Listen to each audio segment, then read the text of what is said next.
രാജീവ് ചന്ദ്രശേഖർ കലിപ്പിലാണ്. ബി.ജെ.പിയുടെ സംസ്ഥാന കമ്മിറ്റി പൊളിച്ചെഴുതുന്നു. സംസ്ഥാന കമ്മിറ്റിയല്ല, സംസ്ഥാന കമ്മിറ്റി ഓഫീസ് പൊളിച്ചെഴുതുന്നു എന്നതാണ് കേൾക്കുന്നത്.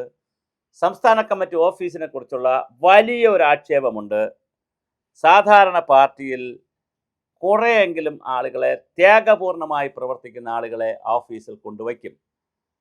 ആദ്യം പാർട്ടി, രണ്ടാമത് സ്വന്തം കാര്യം എന്ന് നോക്കുന്ന കുറച്ച് ആളുകളെ കൊണ്ടുവയ്ക്കും. അപ്പോൾ അവർ എന്ത് ത്യാഗം സഹിച്ചിട്ടും പാർട്ടിക്ക് വേണ്ടി അലമുറയിട്ട് പ്രവർത്തിക്കും.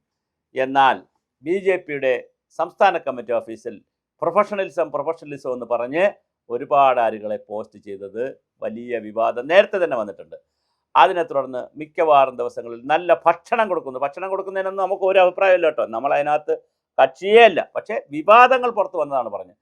മിക്കവാറും ദിവസം സദ്യയാണ്, വെജിറ്റേറിയനാണ്, സദ്യയാണ് എന്നൊക്കെ പറഞ്ഞുള്ള വലിയ പോസ്റ്റുകളും സോഷ്യൽ മീഡിയ കവറേജും ഒക്കെ വന്ന വിഷയങ്ങളാണ്. മാത്രമല്ല അവിടെ ഇത്രയും പ്രൊഫഷണലിസവും ഒരുപാട് പേർക്ക് ശമ്പളം കൊടുത്താണ് അവർ ജോലി ചെയ്യുന്നത്. അങ്ങനെ ജോലി ചെയ്യുന്നവർ ആരും അറിയാതെ എങ്ങനെയാണ് കോടിക്കണക്കിന് രൂപയുടെ ബില്ലുകൾ വയ്ക്കുന്നു, കൊടി കെട്ടുന്നു, കൊടി കൊടുക്കുന്നു, കൊടി വാങ്ങുന്നു, എങ്ങനെയാണിത് രണ്ടോ മൂന്നോ പേർ മാത്രം അറിഞ്ഞുകൊണ്ട് ഇക്കാര്യങ്ങൾ നടക്കുക എന്നുള്ളതാണ് രാജീവ് ചന്ദ്രശേഖരനെ അലട്ടുന്ന ചോദ്യം. അതിനുത്തരം കണ്ടെത്താൻ വലിയ ഒരു പ്രതിസന്ധിയിലാണ് അദ്ദേഹം നിൽക്കുന്നത്. അദ്ദേഹത്തിൻ്റെ കാഴ്ചപ്പാടനുസരിച്ച് പറഞ്ഞാൽ അദ്ദേഹത്തിന് ഒരു രൂപ പോലും പണം, പബ്ലിക് മണി വേണ്ട ആളാണ്. കാരണം അദ്ദേഹം വലിയ കോടിപതിയാണ്. അതുകൊണ്ട് അദ്ദേഹത്തിന് ഇപ്പോൾ നക്കാപ്പിച്ച പൈസ ഇതിനകത്തുനിന്ന് 1 കോടി 2 കോടി കിട്ടിയിട്ടൊന്നും ചെയ്യാനില്ല. അതേസമയം താഴെയുള്ള പ്രവർത്തകരെ സംബന്ധിച്ചിടത്തോളം ഇപ്പോൾ കേൾക്കുന്നതനുസരിച്ച് പലചരക്ക് കടയിലെ ബില്ല്, അതുപോലെ പ്രിൻറ്റിങ് ഓഫീസിലെ ബില്ല്, അതുപോലെ പിന്നെ ഫ്ലെക്സ് നടത്തുന്നിടത്ത ബില്ല്, വഴിയെ പോകുന്ന കുടുംബശ്രീ തയ്യൽക്കട നടത്തുന്ന ടീച്ചർമാരുടെയും തയ്യൽക്കടക്കാരുടെയും ബില്ല്, അങ്ങനെ സകലവിധ ബില്ലും വച്ചിട്ട് കള്ള ബില്ലുകൾ വെച്ച് കോടികൾ അടിച്ചു മാറ്റിയിരിക്കുന്നു എന്നാണ് കേൾക്കുന്നത്. അങ്ങനെയാണെങ്കിൽ അത് വലിയ സാമ്പത്തിക പ്രതിസന്ധിയാണ്.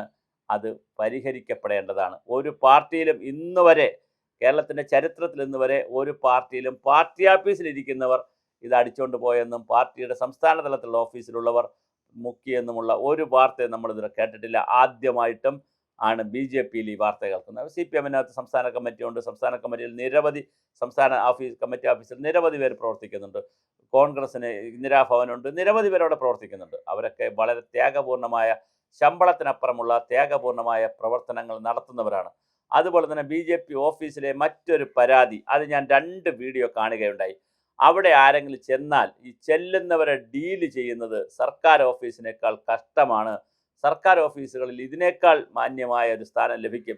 അവിടെ ചെല്ലുന്നവരെല്ലാം എന്തോ പാപം ചെയ്തവരാണ്, പാതകം ചെയ്തവരാണെന്ന് പറഞ്ഞ് അനുഭവമുള്ളവരുടെ ഒരു വേദിയാണ് ആയിട്ട് ഓഫീസിനെ മാറ്റിയിരിക്കുന്നു. അവിടെ ഇരിക്കുന്നവരെ സംബന്ധിച്ചിടത്തോളം അവർ ഏതെങ്കിലും ഒരു കാര്യത്തിന് ഒരാൾ വന്നാൽ തൊട്ടടുത്ത ടേബിളിലേക്ക്, തൊട്ടടുത്ത മുറിയിലേക്ക് തട്ടിവിടുന്ന പരിപാടി അല്ലാതെ സ്വയം ഇത് പരിഹരിച്ചു കൊടുക്കുന്ന കാര്യമില്ല എന്നാണ് കേൾക്കുന്നത്. എൻ്റെ ഒരു അടുത്ത സുഹൃത്ത് തന്നെ അവിടെ ഒരു പ്രാവശ്യം ഒരു മാനിഫെസ്റ്റോ എടുക്കാൻ പോയപ്പോൾ നല്ല രസമാണ്. ഓരോരുത്തരോട് ചോദിക്കുമ്പോൾ അയാൾ വന്ന് എനിക്ക് പറഞ്ഞു തന്ന കാര്യമാണ്. പിന്നെ അദ്ദേഹം ഷൂട്ട് ചെയ്യുന്നത് മോശമല്ലേ എന്ന് വിചാരിച്ച് ഷൂട്ട് ചെയ്തില്ല. അദ്ദേഹം അല്ലെങ്കിൽ ഷൂട്ട് ചെയ്യേണ്ടതാണ്, രാജീവ് ചന്ദ്രശേഖർ അറിയേണ്ടതാണ് എന്നുള്ള നിലയിൽ അവിടെ ചെന്ന് സംസാരിക്കുമ്പോൾ ഒരാളിനോട് ചോദിക്കുമ്പോൾ അദ്ദേഹം മൊബൈലിൽ കുനിഞ്ഞിരിക്കുന്നു. ഈ പോയ ആളിനെ കണ്ടിട്ടും മിനിറ്റുകൾ പോലെ കണ്ടിട്ടും അദ്ദേഹം തല ഉയർത്തുന്നില്ല. അടുത്ത മുറിയിൽ ചെല്ലുമ്പോൾ അവർ 2 പേരിരുന്ന് ചുമ്മാ സ്വകാര്യ സംഭാഷണം പറഞ്ഞുകൊണ്ടിരിക്കുന്നു. 2 പേരും ഇദ്ദേഹത്തെ മൈൻഡ് ചെയ്യുന്നില്ല. അത് കഴിഞ്ഞ് ഇദ്ദേഹം തൊട്ടടുത്ത മുറിയിലോട്ട് ചെന്നപ്പോൾ ഇലക്ഷൻ സമയമാണ്, അപ്പോൾ ഒരുപാട് മുറികളുമൊക്കെ അവർ സെറ്റ് ചെയ്തിട്ടുണ്ട് താഴെ. അടുത്ത റൂമിൽ ചെന്നപ്പോൾ പറഞ്ഞു മുകളിലോട്ട് പോകണമെന്ന് പറഞ്ഞു. മുകളിൽ ചെന്നപ്പോൾ പറഞ്ഞു റിസപ്ഷനിൽ ചോദിക്കാൻ പറഞ്ഞു. റിസപ്ഷനിൽ ചോദിച്ചപ്പോൾ പറഞ്ഞു താഴെയാണ് നിങ്ങൾ ചോദിക്കേണ്ടിയിരുന്നത്. അങ്ങനെ ചുരുക്കത്തിൽ താഴെയും മുകളിലുമായി പോവുകയും പലരും അത് അറ്റൻഡ് ചെയ്യാതിരിക്കുകയും ചിലരൊക്കെ അറ്റൻഡ് ചെയ്തവർ മിസ്ലീഡ് ചെയ്യുകയും യാതൊരു ധാരണയുമില്ലാതെ അദ്ദേഹം വിഷമത്തോടുകൂടി പോയ പർപ്പസ് നേടാതെ പുറത്ത് വന്ന ഒരു കക്ഷിയുണ്ട്. അദ്ദേഹം ഒരു ചാനൽ നടത്തുന്നു. നമ്മളുമൊക്കെ ചാനൽ നടത്തുന്നതുകൊണ്ട് നമുക്കെന്തെങ്കിലും മാനിഫെസ്റ്റോ, കാരണം ആ കാലഘട്ടത്തിൽ എല്ലാ ചാനലുകളും കോൺഗ്രസിൻ്റെയും CPM-ൻ്റെയും ബി.ജെ.പിയുടെയൊക്കെ മാനിഫെസ്റ്റോകൾ അവതരിപ്പിക്കുമായിരുന്നു. അപ്പോൾ ഞാൻ ഈ മാനിഫെസ്റ്റോകൾ നമുക്ക് കിട്ടണമെങ്കിലേ അവതരിപ്പിക്കാൻ പറ്റത്തുള്ളൂ. അപ്പോൾ അങ്ങനെ കിട്ടുന്നതിൻ്റെ ഭാഗമായി എൻ്റെ കയ്യിലുണ്ടോ, കിട്ടിയിട്ടുണ്ടോ എന്നറിയാനാണ് എൻ്റെ സുഹൃത്തായിട്ടുള്ള ചാനലുകാരൻ എന്നെ വിളിച്ചത്. പക്ഷേ എൻ്റെ കയ്യിൽ അപ്പോൾ കിട്ടിയിട്ടില്ലായിരുന്നു. പിന്നെയാണ് എനിക്കും കിട്ടുന്നത്. ഞാൻ ചാനൽ വഴി ഇത് ചെയ്യുകയും ചെയ്തു. എന്തായാലും വളരെ വലിയ മോശമായ അഭിപ്രായമാണ് വന്നിട്ടുള്ളത്. ഓഫീസിനെ സംബന്ധിച്ച് വളരെ ഗുരുതരമായ ആരോപണമാണ്. പെട്ടിക്കടയിലെ ബില്ല് വെച്ച് പണം തട്ടുന്ന രീതിയിലേക്ക് ഒരു സംസ്ഥാന കമ്മിറ്റി ഓഫീസ് പോകുന്നു എന്ന് പറഞ്ഞാൽ അത് ഗൗരവതരമായ കാര്യമാണ്. ഇത് പൊതുജനങ്ങളുടെ പണം കൂടിയാണ്. ഇത് ശരിക്കും പറഞ്ഞാൽ പൊതുജനങ്ങളിൽ നിന്ന് പിരിവെടുക്കുന്ന പൈസ തന്നെയാണ്. ഇത് ഇത് ഒരു കണക്കിന് സർക്കാർ ടാക്സ് പിരിച്ചാണ് ജനങ്ങളിൽ നിന്ന് ടാക്സ് പിരിച്ചാണ് കാര്യങ്ങൾ ചെയ്യുന്നതെങ്കിൽ ഇതും BJPയുടെ ഓഫീസിൽ നിന്ന് പിന്നെ പണം കായ്ക്കുന്ന മരം കുലുക്കി കൊണ്ടുവരുന്നതല്ല. ഇതും ഈ നാട്ടിലെ ചെറുതും വലുതുമായ സാധാരണക്കാരൻ്റെ പൈസയിൽ നിന്ന് വാങ്ങുന്നതാണ്. അപ്പോൾ അതുകൊണ്ട് തന്നെ അതിനകത്ത് അക്കൗണ്ടബിലിറ്റിയുടെ ആവശ്യമുണ്ട്, ഒരു ട്രാൻസ്പാരൻസിയുടെ ആവശ്യമുണ്ട്, സുതാര്യതയുടെ ആവശ്യമുണ്ട്. പക്ഷെ അതൊന്നും നടക്കുന്നില്ല എന്ന് മാത്രമല്ല, വളരെ ഗുരുതരമായ സാമ്പത്തിക പ്രതിസന്ധിയും സാമ്പത്തിക ക്രമക്കേടും അഴിമതിയുമാണ് നടക്കുന്നത്. കേന്ദ്ര നേതൃത്വം ഇടപെട്ട് ഇത് തിരുത്തുമോ എന്നുള്ളതാണ് പ്രധാനം. എന്തായാലും ഞങ്ങൾ ഇതിലൊന്നുമില്ല, എല്ലാം കറക്റ്റാണ് എന്ന് രാജീവ് ചന്ദ്രശേഖർ പത്രപ്രസ്താവന കൊടുത്തത് കൊണ്ടോ ഒരു പ്രസ് റിലീസ് കൊടുത്തത് കൊണ്ടോ അല്ലെങ്കിൽ ഒരു ലെറ്റർ ഹെഡിൽ പുറത്ത് എഴുതിയത് കൊണ്ടോ തീരുന്നതല്ല അകത്ത് നടക്കുന്ന പുകച്ചിൽ. അത് വളരെ കൃത്യമാണ്. ഇതിൽ പങ്കുപറ്റിയവരെയും കണ്ടുകൊണ്ട് നിന്നവരെയും എല്ലാം മുഴുവൻ ആളുകളെയും അന്വേഷണ കമ്മീഷൻ വെച്ച് പരിശോധിക്കേണ്ടതാണ്. ഞാൻ ഈ പറഞ്ഞതുപോലെ BJP എന്ന് പറയുന്നത് രാജ്യം ഭരിക്കുന്നു എന്ന പാർട്ടിയാണ്. സംസ്ഥാനത്ത് ഞങ്ങളിതാ ഭരണത്തിൽ വരാൻ പോകുന്നു എന്നൊക്കെ പറഞ്ഞ് ബഹളമുണ്ടാക്കുന്ന പാർട്ടിയാണ്.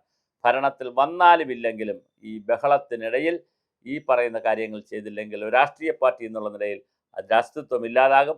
സാധാരണ കുഞ്ഞു കുഞ്ഞു പാർട്ടികളിലൊക്കെയാണ് അധികാര തർക്കവും സാമ്പത്തിക തർക്കവും ഒക്കെ നടക്കുന്നത്. BJP പോലുള്ള ഒരു വലിയ പാർട്ടിയിൽ ഇതൊക്കെ നടക്കുന്നു എന്ന് പറയുന്നതും അത് രാജീവ് ചന്ദ്രശേഖരനെ പോലുള്ള ഒരാൾ സംസ്ഥാന പ്രസിഡന്റ് ആയിരിക്കുമ്പോൾ തിരുവനന്തപുരത്ത് സംസ്ഥാന കമ്മിറ്റി ഓഫീസിൽ ഇത് നടക്കുന്നു എന്ന് പറയുന്നത് വളരെ ഗുരുതരമായ ഒരു വലിയ പ്രതിസന്ധി തന്നെയാണ്.